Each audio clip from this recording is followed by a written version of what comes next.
The latest report by South Korea's state-run think tank shows the country's economy is recovering as chip exports pick up along with strong auto exports. But domestic spending and investment remain sluggish amid high interest rates. Our economics correspondent Lee Soo-jin tells us more. South Korea's economy is showing signs of improvement. That's according to the Korea Development Institute in a report released by the economic think tank on Monday. The slowdown in the economy is easing as the semiconductor industry recovers. Industrial production in November surged by 5.3% on year, largely driven by the increase in chip production. Chip production saw a sharp rise of more than 42% from the previous year on increased demand for AI servers. A rise in chip demand also contributed to a rise in overall exports, which were up 7.7% in November compared to the previous year.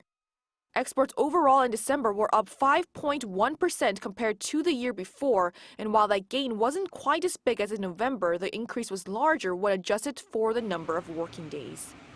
Chip exports rose by some 21% on year last month. And car exports were up nearly 18%, mainly on the back of increased demand for eco-friendly cars.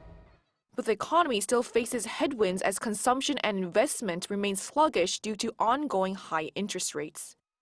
Retail sales continue to show an on-year decline in November of 0.3%, and while this was a smaller decline than the previous month, this was mostly due to the base effect and temporary auto sales. And equipment investment in November dropped even further from the previous month to around 12% on year. In terms of the global economy, the KDI stated that growth is gradually slowing as production and consumption remain sluggish amid high interest rates. Over in the United States, while there was a rise in both consumption and investment, it is expected that the U.S. will see a gradual slowdown due to reduced government spending and monetary tightening.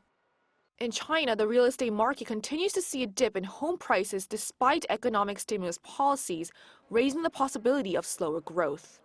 Lee Soo-jin, Arirang News.